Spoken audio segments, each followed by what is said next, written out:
마태복음 6장 13절 상반절까지 말씀입니다. 우리 다 함께 한 목소리로 같이 읽겠습니다. 우리를 시험에 들게 하지 마옵시고 다만 악에서 구하옵소서. 아멘.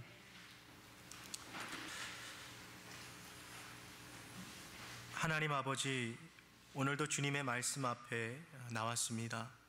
주님의 말씀 없이는 살아갈 수 없는 우리들이기에 하나님께서 이 시간에 성령께서 우리 마음 가운데 말씀하여 주시고 이 말씀을 통하여서 우리 가운데 하나님을 더 닮아가고 또 주님의 뜻대로 살아가는 우리의 삶 되게 하여 주시옵소서.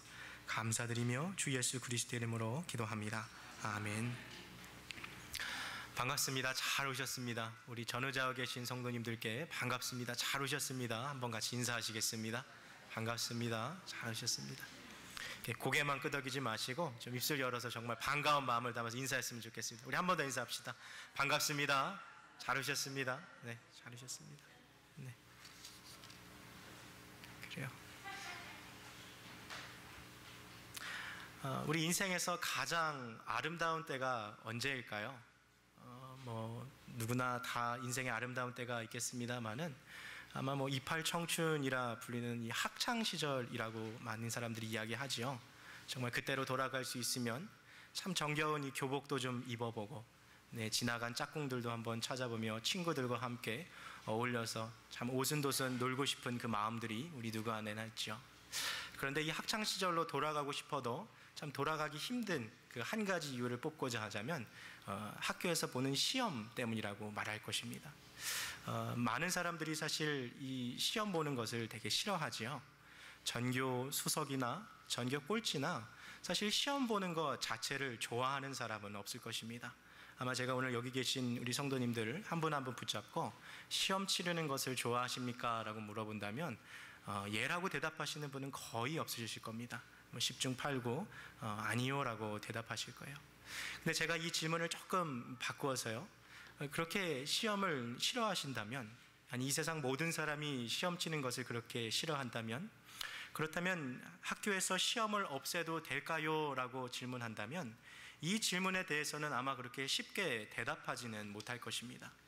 왜냐하면 비록 시험 치는 것이 그 행위 자체는 우리가 싫어하지만 시험이 가져다주는 여러 가지 유익한 점도 우리가 부인할 수 없기 때문이죠.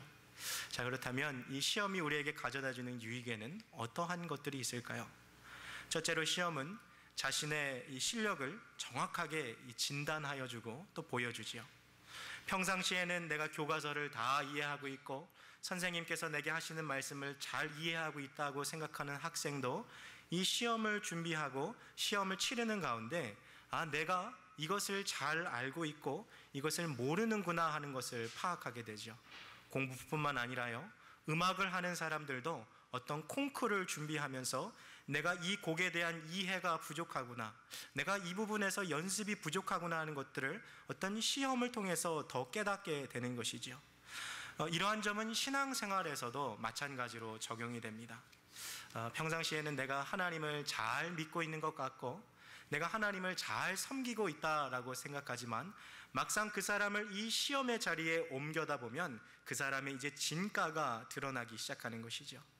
하나님을 나름대로 잘 믿고 있다고 생각하는 그 사람도 힘들고 어려운 시절이 되면 하나님이 왠지 나를 미워하신다는 느낌이 들고 하나님이 선하시다라는 그 진리를 잊어버리게 되는 것이지요.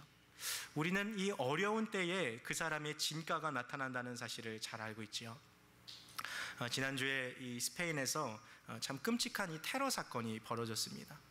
길거리를 걷고 있는 수많은 사람들이 다 평범한 시민 같았지만 그 중에 정말 몇 사람은 자기의 목숨을 희생해서 다른 사람의 삶을 살릴 만큼 커다란 용기가 있는 바로 영웅이었죠. 왜 우리가 옛말에 영웅은 난세에 태어난다 그러죠. 정말 힘들고 어렵고 목숨을 바칠 만한 그런 어려운 시험이 있을 때 이 사람이 진짜 영웅인지 아니면 영웅인 척하는 사람인지 그 사람의 진짜가 나타난다는 것이죠. 여러분, 우리가 이 자동차를 탈 때요, 이 자동차마다 사실 이 안정성을 다 점검해 둡니다. 근데 이 보신 분은 아시겠지만 자동차 이 안정성 테스트를 할 때 어떻게 하죠? 자동차를 완전히 이 박살내 버리죠.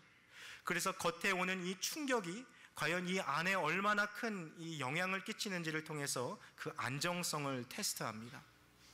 하나님께서 우리에게 허락하신 인생의 시험도 때로는 그와 같은 역할을 할 때가 있지요. 겉으로 오는 여러 가지 이 시험과 이 어려움과 고통을 통해서 과연 그 내면에 있는 믿음이 진짜인지를 하나님께서 우리에게 시험하게 하시는 것이죠. 우리는 시험을 당할 때 비로소 그 사람의 진정성을 판단할 수 있습니다. 제자들도 예수님을 위해서 목숨을 바치겠다라고 주님을 따랐지만 예수님께서 잡히시던 그날 밤 제자들은 하나같이 걸음아 나 살려라 하고 주님을 버리고 도망갔습니다. 내가 죽을지언정 주님을 부인하지 않겠습니다라고 고백했던 베드로도 예수님 잡히시던 그날 밤 주님을 무려 3번이나 부인했습니다.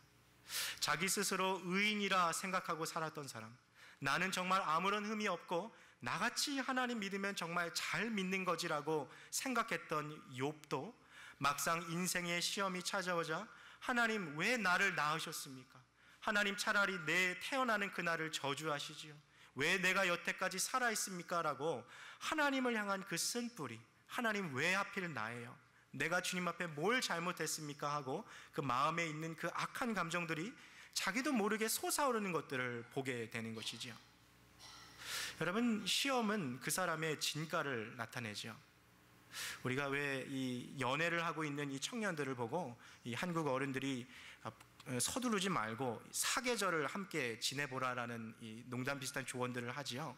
그 이유가 뭐 때문에 그러죠? 사람이 좋을 때는요 다 좋아 보여요. 그런데 그 사람이랑 갈등을 한번 겪어보고 이 사람이랑 이 나쁜 어떤 좋지 않은 어떤 시기를 한번 보내볼 때 이 사람이 그 갈등을 어떻게 극복하는지, 이 사람이 나와의 이 다툼을 어떻게 극복하는지를 알면서 그 사람의 진가를 우리가 파악하기 때문이죠. 여러분, 이 교회에서도요 우리가 좋을 때는 다 좋은 분들처럼 보일 수 있어요. 교회 와서 같이 웃고 교회 와서 함께 신앙생활을 하는데 갑자기 이 교회에 어떤 어려운 일들이 발생했을 때 그 사람의 이 진가가 드러나기 시작해요. 평상시에는 너무나도 친한 것처럼 지내다가도 어느 순간 교회에 갈등이 일어나면 이 사람이 이렇게 무서운 사람이었는가? 이 사람이 이렇게 위험한 사람이었는가? 이 정도밖에 안 되는 사람이었는가 하고 그 사람의 진가가 드러날 때가 있다는 것이지. 여러분, 시험은 우리의 이 진정한 모습을 나타냅니다. 그것이 바로 시험이 주는 첫 번째 유익이었던 것이죠. 하나님께서는요 우리 인생의 시험을 허락하심으로써 내가 정말 어떠한 사람인지, 내 믿음의 수준이 어느 정도인지를 주님께서 다시 한번 점검하게 하실 때가 있다는 것이죠. 시험이 주는 두 번째 유익은 시험에 성실하게 임한 자에게 성장의 기회를 준다는 것입니다. 이 평상시 이 수업 시간 잘 이해하지 못한 내용들도 시험 기간 열심히 이 공부를 하면서 다시 한번 정리하고 이해가 안 가던 문제들을 새로 깨닫게 되지요. 마치 안개가 끼어 있는 것처럼 희미하게 알았던 내용들을 다시 한번 공부하고 정리함으로써 안개가 거친 것처럼 정확하게 그것들을 이해하게 되지요. 지식이 자라게 됩니다. 신앙도 마찬가지로요. 이 신앙생활을 하면서 여러 가지 시험을 겪음으로 말미암아 우리의 신앙이 자라가게 됩니다. 예를 들어보면 좀 이런 것입니다. 어느 한 사람이 정말 이 경제적인 문제 때문에, 돈 문제 때문에 너무 힘들고 어려워요. 하나님, 내가 이 정도가 지금 이게 필요한데 하나님, 내가 너무 어렵습니다. 주님, 어디서 이렇게 돈 나올 부분도 없고 주님께서 좀 이걸 좀 날 좀 도와주셨으면 좋겠습니다. 이렇게 어려운 상황 가운데서 하나님을 의지하고 주님 앞에 매달렸더니 주님이 도와주시는 것을 이 사람이 경험하게 됩니다. 기도의 이 맛을 보게 되는 것이죠. 여러분, 이러한 경험들이 하나 둘씩 쌓이게 되다 보면요 나중에 똑같은 상황이 이뤄졌는데도 이 담대한, 별로 걱정이 되지 않는 자기 자신을 발견하게 되는 거죠. 그 이유가 뭐 때문이죠? 이 동일하게 하나님이 또 도와주실 것이라는 이 믿음이 이 성장이 되어 있는 것이지요. 시험은 믿음을 자라나게 하는 어떤 요소가 됩니다. 따라서 분명 시험 자체는 좋은 것도 아니고 선한 것도 아니지만 이 시험을 성실하게 임한 자들에게는 그 사람의 믿음이 자라날 수 있는 어떤 기회가 되는 것이지요. 일본에서 이 검을 만드는 이 명인들이요, 이 최고급 이 쇠를 가지고서 그것을 이 고열의 불에 그것을 담급니다. 그러면 쇠가 아주 붉게 변했을 때 그것을 아주 이 무거운 망치를 가지고 그것을 힘껏 이 쇠를 두들기기 시작합니다. 여러 번 아주 수차례 이 쇠를 두드려서 그 쇠가 아주 납작하게 정말 이 검의 모양으로 만들어지게 하는 것이지요. 이 정도 되면 옆에서 지켜본 사람은 다 끝났다 싶을 만한데, 그 명인은 이 납작하게 된 이 쇠 조각을 다시 한번 뜨거운 이 불에 집어넣습니다. 그리고 그것이 붉게 또 가열되었을 때 그것을 여러 번 접어서 다시 한번 망치질을 치는 것이지요. 그러한 과정들을 이 일본의 이 검을 만드는 사람들은 한 100번 정도 한다 그래요. 어떤 사람들은 100번도 넘게 한다고 하는데, 그렇게 하는 이유가 뭐냐면 이 쇠를 이 망치로 치면 칠수록 그 강도가 더해지는 것이죠. 그래서 이 명검이라 불리는 검들은요, 정말 이 바위도 가른다라고 이야기하죠. 부르는 게 값인 것이 바로 그 검입니다. 여러분, 하나님께서 우리 인생에 어떤 시험을 허락하셨을 때는요, 그러한 시험들을 통하여서 우리의 믿음이 자라나고 우리가 하나님이 어떠한 분이신지를 더욱더 우리의 삶으로 깨닫게 하고자 하시는 기회를 사실 허락해 주시는 것이지요. 여러분, 지나온 날들을 한번 이렇게 돌아보시겠습니까? 우리가 이 믿음의 여정을 시작해서 하나님을 알게 되고, 그래도 이만큼이라도 우리가 믿음이 성장할 수 있었던 이유는요, 바로 그 무수한 시험들을 통과해 왔기 때문입니다. 힘들고 어려운 시간 속에서 우리가 경험했던 하나님, 우리가 만났던 하나님, 나를 도와주셨던 하나님, 그 무수한 시험들이 우리로 하여금 우리의 믿음이 자라나게 했던 것이죠. 그러나 시험 그 자체는 선한 것도 아니고 좋은 것도 아닙니다. 그럼에도 불구하고 시험이 주는 이러한 유익들을 우리는 부인할 수 없는 것이지요. 그렇다면 다시 오늘 본문으로 돌아와서 왜 예수님께서는 우리에게 우리가 시험에 들게 하지 마옵시고 라고 기도하도록 우리를 가르치셨을까요? 그 기도의 진정한 의미는 무엇이었을까요? 이 본문 말씀을 우리 한 번 더 깊게 살펴봅시다. 사실 많은 사람들이 이 주기도문의 이 부분을 암송하고 또 외우면서 이 기도가 마치 이러한 것이라고 이해합니다. 하나님, 이 시험을 내가 요리조리 피해가게 해주십시오. 지금 내 앞에 오늘 이 장애물들을 내가 다 피해가게 해주십시오라고 그런 기도로 이해할 때가 너무 많아요. 여러분, 사실 우리 인생에요, 그 많은 시험들을 다 피해갈 수 있다면 얼마나 좋겠습니까? 경제적인 어려움도 피해가고, 육신의 질병도 피해가고, 관계적인 어려움도 피해가고, 이 모든 문제들을 피해갈 수 있으면 사실 얼마나 좋겠어요. 그러나 성경에서 말하는 이 기도는요, 우리가 시험을 피하는 것을 의미하지 않습니다. 주기도문의 이 간구는요, 시험 자체를 만나지 않게 해달라고 기도하는 것이 아닙니다. 오히려 성도로서 이 세상을 살아갈 때 필연적으로 만나게 되는 시험에서 패배하지 않게 해달라고 기도하는 것이지요. 우리는 여기서요, 아주 중요한 개념을 하나 좀 구별해야 합니다. 아무리 성도라 해도, 아무리 예수 그리스도를 믿는 사람이라 해도 시험을 만나는 것 자체는 피할 수 없습니다. 그러나 시험에 드는 것을 피할 수 있습니다. 이 두 가지가 좀 구분이 되세요? 시험을 만나는 것은 피할 수가 없어요. 그러나 시험에 드는 것을 피할 수 있습니다. 여러분, 이 두 가지를 우리는 구별할 수 있어야 됩니다.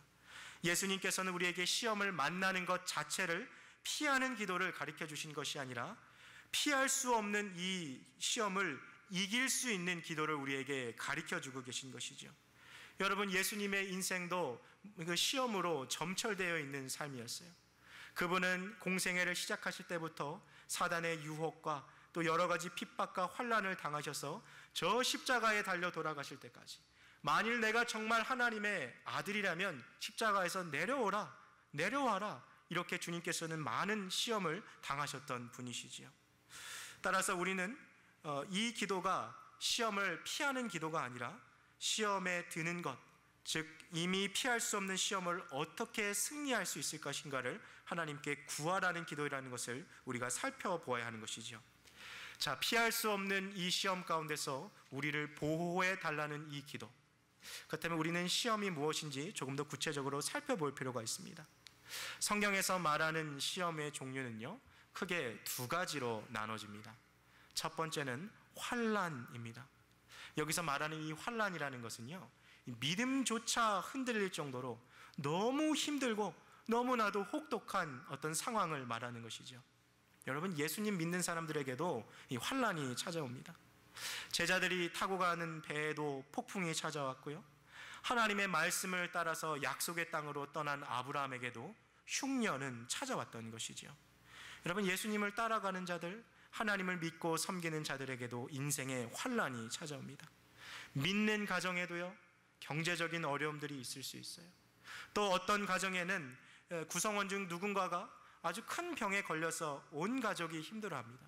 그리고 또 어떤 이 가정은 그냥 사는 것이 너무 힘들고 어려워서 이 정서적으로 좀 이 우울한 이 마음들이 있고, 혹은 더 심하면 이 정말 자살 충동을 느끼는까지 정말 그런 어려움들을 겪고 있는 사람들도 많이 있다는 거죠. 여러분, 성도라 해서 환난을 덜 겪는 것이 아니라 오히려 하나님 나라의 사명자의 길을 걸어가는 자는요, 더 많은 환난을 겪게 됩니다. 환난이란 이 말 자체가요, 아주 힘들고 어려운 이 시련의 상태에 들어가는 것을 의미하기 때문이죠. 예수님은 우리가 이러한 인생의 환난을 만났을 때 우리가 넘어지지 않을 수 있도록, 우리가 신앙을 저버리지 않을 수 있도록 기도하라고 가르쳐 주신 것이죠. 여러분, 그런데 정말 인생의 환난에 이렇게 빠져보면요, 하나님에 대한 이 원망함과 하나님을 향한 이 불신이 우리 가운데 찾아올 때가 너무나도 많아요. 정말 하나님이 존재하시는 거 맞는가? 하나님이 정말 살아계신가? 어떻게 하나님이 살아계시면 내 인생을 이렇게 이끌고 가실 수 있는가? 내가 이렇게 기도를 많이 했는데 하나님 어떻게 나를 전혀 다른 방향으로 내 인생을 펼쳐가실 수 있을까? 하나님이 존재하신다면 그분은 정말 나에게 조금이라도 관심을 갖고 계신 것일까? 이 환난당한 사람의 이 마음 가운데 이런 의심과 불신과 하나님을 향한 불평과 원망이 너무나도 찾아오는 것이죠. 하나님께서는 우리에게 이러한 환난 가운데서 쓰러지지 않을 수 있도록 오늘 우리가 기도 가운데 승리할 수 있도록 이 기도를 가르쳐 주신 것이죠. 그런데 이 기도의 내용이 좀 특별합니다. 우리가 시험에 들게 하지 마옵시고 라고 구하라고 하셨습니다. 우리에게 시험을 이길 힘을 주시고 힘을 길러라, 이게 아니라 우리를 시험에 들게 하지 마옵시고. 이 표현은요, 시험을 이기는 힘과 능력이 나에게 있는 것이 아니라 하나님 아버지께 있는 것을 우리가 알고 하나님만을 의지하는 기도를 드리도록 주님께서 우리에게 명령하셨던 것이죠. 여러분, 이 성경을 보면 이 창세기로부터 요한계시록까지 환난에 빠진, 환난을 경험한 정말 다양한 사람들이 등장합니다. 저는 오늘 이 아침 그 가운데서 이 구약성경 사무엘상에 나오는 이 한나라는 여인을 좀 소개하고 싶습니다. 여러분, 이 한나라는 여인은요, 정말 하나님을 잘 믿고 신실하게 믿은, 오늘날 교회로 말하면 정말 모든 공예배도 다 참석하고 정말 누가 봐도 저분은 신앙에 참 본이 될 만한 사람이다라고 여겨질 만한 그런 사람이었습니다. 이 한나라는 여인에게 그러나 한 가지 슬픔이 있었습니다. 바로 아이를 갖지 못하는 것. 이 불임이라는 아주 슬픈 이 상황을 겪고 있는 것이죠. 그런 한나를 보고 둘째 부인이었던 분인나가 하루가 멀다 하고 그녀에게 와서 그녀를 업신여기고 조롱합니다. 이 매일매일 이 사는 것이 너무나도 힘들고 괴로운 것이죠. 여러분, 이 고대 사회에서 이 결혼한 이 여인이 이 아이를 갖지 못한다는 것은요, 너무나도 이 수치스러운 것이었어요. 주변 사람으로부터 이 하나님께 은총을 받지 못한 것처럼 여겨져야 했던 것이죠. 그러니 이 아이가 없는 이 여인 한나의 마음이 지금 얼마나 슬펐겠습니까? 게다가 분인나가 매일같이 그녀를 조롱하고 괴롭히고 있으니 이 죽고 싶은 마음뿐인 것이죠. 여러분, 이 인생의 환난이라는 것이요, 이 주관적일 때가 많이 있어요. 무슨 말이냐면 꼭 다른 사람들이 내 인생을 보고 야, 너 진짜 힘들겠다, 야, 너 어떻게 그렇게 살아가냐, 야, 너가 당하고 있는 것은 정말 환난이야, 이렇게 인정해 주지 않아도요, 내가 정말 힘들면 그것 자체가 환난일 수 있어요. 더 쉽게 말하면 이런 것입니다. 가난한 자가 인생이 힘들 수 있다면 여러분, 부자도 인생이 힘들 수 있다는 거 알고 계십니까? 병든 자만이 인생의 아픔을 경험하는 것이 아니라 건강한 자도 인생의 아픔을 경험한다는 거예요. 환난은 매우 주관적인 것입니다. 다른 사람들이 볼 때는 야, 저 집사님, 야, 저분 아무 걱정 없겠다, 나도 한번 저분처럼 한번 살아봤으면 한번 소원이 없겠다 하고 우리가 생각하는 그 사람도 자기 자신의 삶에서는 너무나도 힘든 아픔을 경험할 수 있다는 것이죠. 왜냐하면 환난은 주관적인 것이기 때문입니다. 여러분, 바로 그런 이 아픔을 이 한나가 겪고 있는 거죠. 그녀가 겪고 있는 것이요, 한나가 원하는 것이요, 뭐 별로 이 대단한 것도 아닙니다. 큰 권력이나 큰 명예를 구한 것도 아니고 그냥 아들이든지 딸이든지 상관없이 자식 하나 낳는 일이었어요. 이 세상 다른 여인들은 다 쉽게 아이를 낳는데 유독 한나 자신만이 이 아이를 낳지 못합니다. 누구에게는 너무나도 쉬워 보이는 일인데 만큼은 그 영혼의 지축을 뒤흔들 만큼 이것은 커다란 시험이었다는 것이죠.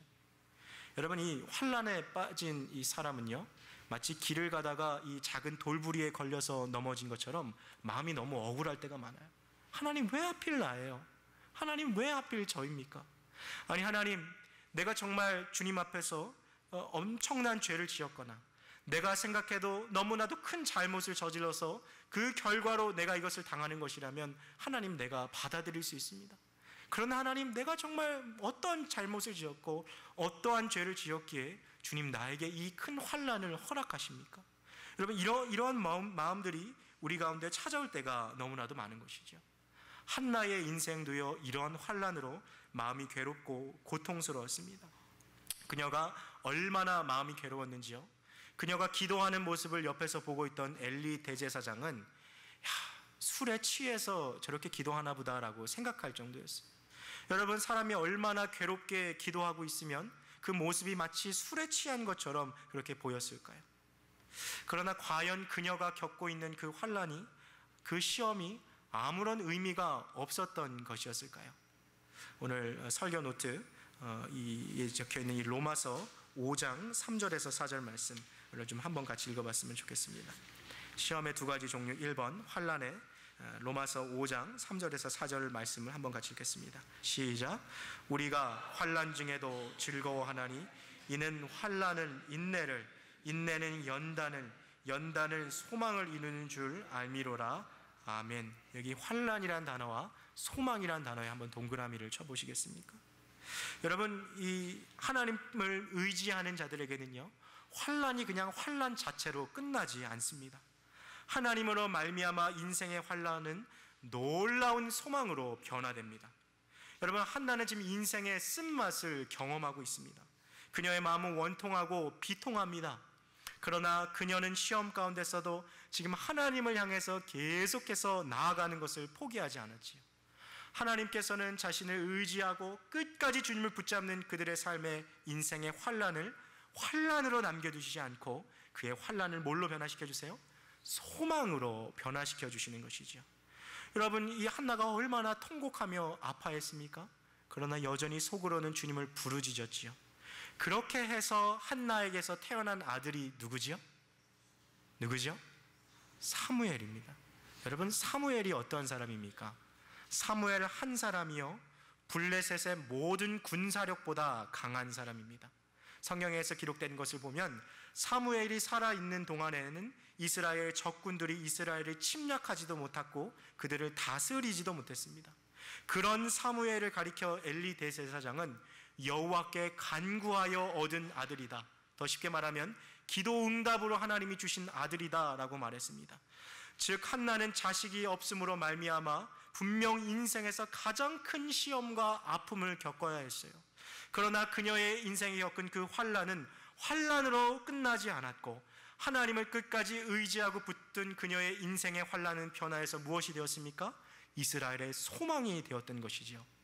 사랑하는 우리 성도 여러분, 하나님께서는 우리의 환난을 환난 그대로 남겨두지 아니하시고 주님을 끝까지 붙들고 의지하는 자의 인생의 환난을 변화시켜서 소망으로 변화시키시는 주님이신 것을 믿으실 수 있기를 주님의 이름으로 축복합니다.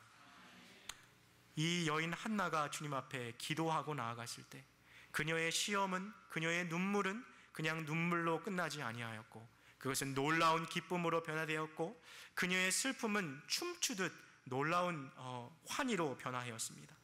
환란이 변하여서 소망으로 바뀔 수 있다는 것, 이것이 그리스도인들이 갖고 있는 놀라운 비밀 중에 비밀입니다. 우리를 시험에 들게 하지 마옵시고, 이 기도는요, 시험을 피하는 기도가 아니라 피할 수 없는 시험 안에서 우리가 죄를 짓거나 악에 넘어가지 않을 수 있도록 구하는 간구인 것이죠. 오늘 한나는 이 환난 가운데서도 여호와를 끝까지 붙잡고 그로 말미암아 그녀의 인생은 환난이 소망으로 변화하였습니다. 자, 시험의 첫 번째 의미가 환난이었다면 시험의 두 번째 의미는 유혹입니다. 시험에 들게 하지 마옵시고라는 이 기도에서 이 유혹이라는 것은 우리의 믿음이 흔들릴 만한 어떤 유혹의 상황 가운데 있는 것이죠. 거기서부터 좀 보호해 달라는 이 간구입니다. 여러분, 사단이 우리를 넘어뜨리는 이 전략이요, 얼마나 교묘한지 몰라요. 처음에는 우리를 너무 힘들게 하고, 야, 내가 이렇게 해도 너 하나님 믿을 거야 하고 그 사람의 인생을 막 핍박하고 환난을 줍니다. 그런데 그것이 어느 정도 좀 그 사람이 이 시험을 잘 견뎌내면 이제부터는 당근으로 유혹하기 시작하는 거죠. 아주 달콤한 유혹으로 그 사람이 하나님으로부터 멀어지도록 유혹합니다. 여러분, 우리가 사실은 이 환난의 시험보다는 유혹의 시험을 더 경계할 때가 많아요. 그 이유가 뭐냐면 환난의 시험은 아주 공공연한 모습으로 우리에게 다가옵니다. 많은 사람들이 보고도 야, 저건 참 시험이구나 하는 것을 알 수 있습니다. 그러나 이 유혹의 시험은요, 아주 은밀하게 다가와요. 내가 유혹의 시험에 넘어져도요, 심지어 내 배우자도 그것을 모를 때가 많다는 거예요. 그만큼 은밀하게 다가오는 것이 이 유혹의 시험입니다. 이 환난의 시험이요, 코끼리처럼 잘 보이고 무시할 수 없는 것이라면 이 유혹의 시험은요, termite, 흰개미와 같아요. 아주 은밀하게 조금씩 우리의 영혼을 갉아먹고 있는 것이죠. 우리는 이 두 번째 시험, 유혹의 시험을 경계해야 합니다. 특별히 창세기를 보면요, 이 두 가지 시험을 능히 잘 통과했던 한 사람이 등장합니다. 바로 요셉이라는 사람이죠. 여러분, 요셉은요, 무려 11년 동안 남의 집에서, 남의 나라에서 노예로 살아갔던 사람입니다. 여기 앉아 계신 남자분들, 군대 다녀온 분들 계시죠? 만약에 이 군대 3년 동안에 처음부터 끝까지 2등병으로 살아야 한다고 한번 생각해 보세요. 얼마나 끔찍한 군 생활입니까? 그런데 요셉은요, 무려 11년 동안 남의 집에서 노예로 살아갔다는 거예요. 주인이 죽으라 그러면 죽고요, 주인이 짖으라 그러면 짖는 것이 노예였어요. 그런데 그것이 언제 끝날지 그 약정도 없이 11년을 버텨온 것이죠. 그럼에도 불구하고 그 환난의 시험을 요셉은 하나님과 함께 잘 감당했습니다. 이 환난의 시험이 끝나자마자 무슨 시험이 찾아옵니까? 유혹의 시험이 찾아온 것이죠. 그의 주인 보디발의 아내, 그 주인의 아내가 자기에게 찾아와서 함께 잠자리를 하자고 그를 날마다 유혹하는 것이죠. 요셉하고 붙잡고 날마다 눈짓하면서 나와 함께 자자 하고 그를 유혹합니다. 이때 이 요셉이 그 주인의 아내를 거절하면서 뭐라고 말합니까? 보십시오, 이 주인께서는 집안에 있는 것들에 대해서 내게 전혀 간섭하지 않으시고 자기에게 있는 모든 것을 내게 맡기셨습니다. 이 집에서 나보다 더 큰 사람은 없습니다. 내 주인께서 내게 허락하지 않으신 것이라고는 마님 당신 한 사람밖에 없는데 그것은 당신이 주인의 아내이기 때문입니다. 그런데 내가 어떻게 그렇게 악한 짓을 저질러서 하나님께 죄를 저지르겠습니까? 이 요셉이 이러한 말로 지금 유혹의 시험을 이기고 있는 거죠. 날마다 이 요셉에게 끈질기게 잠자리를 같이 하자 요구하는 이 보디발의 아내에게 요셉은 그녀와 함께 하기를 거절했을 뿐만 아니라 그녀로부터 멀어지려고 그렇게 힘썼죠. 여러분, 어떤 사람들은 이 요셉의 인생 스토리를 읽어가면서요, 야, 꿈 몇 번 잘 해몽했다고 총리의 자리까지 올랐구나라고 쉽게 생각하는 사람들이 많아요.